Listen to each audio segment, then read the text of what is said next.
Hello ఈ రోజు మేము వైల్డ్ లైఫ్ సాంచురీకి వెళ్ళబోతున్నాము. మంచి టెంపుల్స్ 2 ఉన్నాయంట. గోవా బ్యూటిఫుల్ టెంపుల్స్ మనం కవర్ చేయబోతున్నాం. టెంపుల్స్ నేమ్ ఈ పరశురామ్ టెంపుల్, మల్లికార్జున టెంపుల్ కి వెళ్తున్నాము. సో ఈ రోజు వేసుకున్న అవుట్ఫిట్ ఇదే.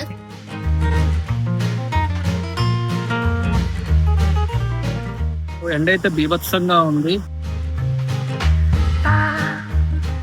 కారు ఏమో కాకి రెట్ట వేసింది. కారు ఒకసారి క్లీన్ చేయించాలనుకుంటా.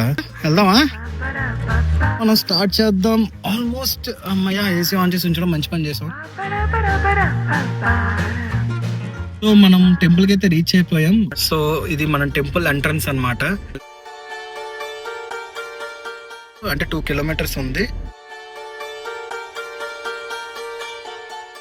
ఓ చాలా మంది ఉన్నారు.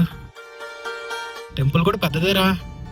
ఒక 40 మినిట్స్ జర్నీ తర్వాత అయితే మనం లొకేషన్కి అయితే వచ్చాం. టెంపుల్ అయితే కేరళలో నాకు అనిపిస్తుంది. సో టెంపుల్ చూడండి, ఒక కేరళ వైబ్ వస్తుంది. ఇక్కడ మ్యారేజ్ ఏదో అవుతున్నట్టుంది. మ్యారేజ్ కదరా, birthday function. Okay, birthday function అవుతుందంట.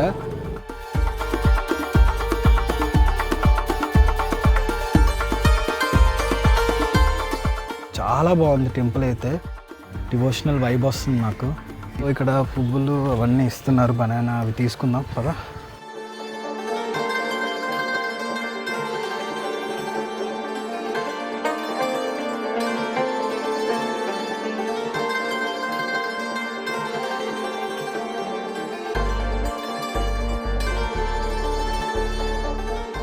మేము దర్శనంకి ఇవి తీసుకున్నాము.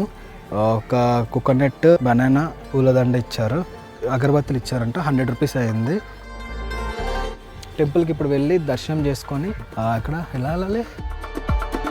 కాలుతున్నాయి కాళ్ళు. రే స్లోగా పడిపోగలరు. No cameras, no videos. దర్శనం అయితే అయిపోయింది. లోన కెమెరా నాట్ అలౌడ్ అంట, మనం వీడియో తీయడానికి ఛాన్స్ లేదు. సో టెంపుల్ అయితే చాలా బాగుంది. మంచి పాజిటివ్ వైబ్స్ అయితే నాకు వచ్చాయి. సో మీరు కూడా ఇలా గోవా వచ్చినప్పుడు ఇక్కడికి విజిట్ అవ్వండి. ఇది బ్యాక్ సైడ్ అనమాట, ఫ్రంట్ సైడ్ మనకి అలౌ లేదు తీయడానికి.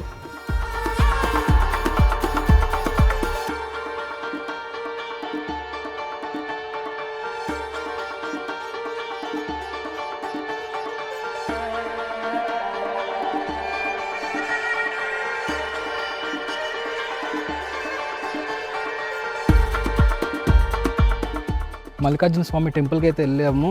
మంచిగా దర్శనం అయింది, చాలా బాగుంది దర్శనం అయితే.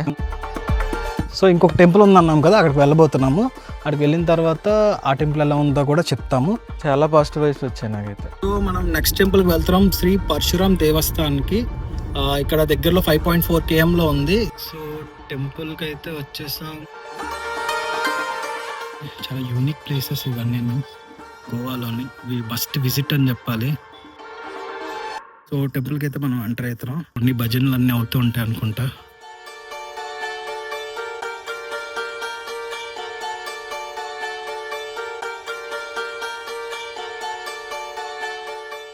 సో పరశురామ టెంపుల్ అయితే చూసేసాం, చాలా బాగుంది. ఇది చాలా ఓల్డ్ టెంపుల్, చాలా బాగుంది. ప్లేస్ అయితే చాలా పీస్ఫుల్గా ఉంది. చెప్పాలంటే ఇది మీరు బకెట్ లిస్ట్లో కన్ఫామ్గా యాడ్ చేసుకోవాలి. అసలు ఇట్ సైడ్ అసలు ఎవరు రారు, అంత ఐడియా కూడా ఉండదు ఎవరికి. నేను ఈ లొకేషన్స్ మూవీస్లో చూసేవాడిని. అంటే మూవీస్లో ఎలాంటి లొకేషన్స్ వాడతారు, ఎవరు డిస్టర్బ్ చేయరు కదా వాళ్ళకి కూడా. చాలా ఓల్డ్ అన్నమాట. చూడ్డానికి మాత్రం మరి ఇంకా కళ్ళు తిప్పుకోలేకపోతున్నాం, అంత బాగుంది.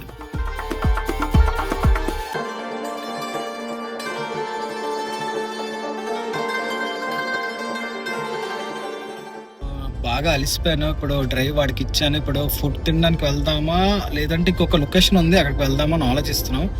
సో లొకేషన్కి వెళ్ళే ఫుడ్ తిందాం. ఫుడ్ తినచ్చులే కొంచెం టైం అయినా, బట్ కొంచెం లేట్ అయితే లైట్ ఫెయిల్ అయిపోతున్నప్పుడల్లా ఏంటంటే మనం లొకేషన్స్ మిస్ అయిపోతున్నాం. సో ఈసారి అలా చేయకుండా ఇప్పుడు ఫస్ట్ లొకేషన్కి వెళ్ళిపోతాం కదా, ఆ లొకేషన్కి వెళ్ళిపోదాం. తర్వాత ఏదో ఒకటి తినేసి కొంచెం రెస్ట్ తీసుకోవచ్చు. రామ్ ప్రతిమ ఏరియాకి అయితే వచ్చామండి. ఇప్పుడు స్టాట్యూ ఎంత పెద్దది ఉందో ఇక్కడికి.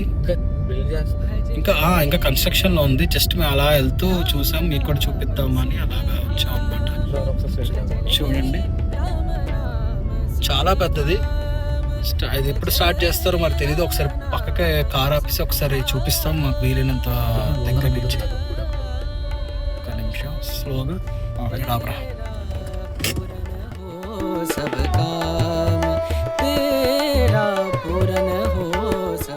ఆల్రెడీ కన్స్ట్రక్షన్ లో ఉంది. నాకు తెలిసి విగ్రహం అయితే పెట్టారు. దాని ఆ చుట్టుపక్కన గుడి మందిరం లాంటిది ఏమైనా కడుతున్నారు అనుకుంటా. చుట్టూ ఫెన్సెస్ ఉన్నాయి. మ్యాక్స్ తెలిసి ఇంకొక 1 year లో అవుతుంది అనుకుంటా. అరే వత్తరా ప్లేస్ అయితే ఇప్పుడు అంటే ఈ రోజు ఇప్పుడు దాకా చేసిందంతా వత్తే. ఇప్పుడు మేము ముందుకెళ్ళి టెంపుల్ ఏదో ఉన్నట్టు ఉంది. ఒకసారి అక్కడ కూడా ఒకసారి గోకర్ణ టెంపులా గోకర్ణ టెంపుల్ అంట. సో టెంపుల్ కన్స్ట్రక్షన్ ఇంకా అవుతుంది. చూడండి ఆంజనేయ స్వామి ఫోటో ఉంది ఇక్కడ అవుతుంది. నాకు తెలిసి 1 year, ఇంకొక 1 year లో ఇది చాలా బిజియెస్ట్ ప్లేస్ అయిపోవచ్చు. ఛాన్సెస్ ఎక్కువే ఉన్నాయి. సో ఇక్కడ చాలా పీస్ గా ఉంది. చాలా పెద్ద స్థలంలోనే నిర్మించారు.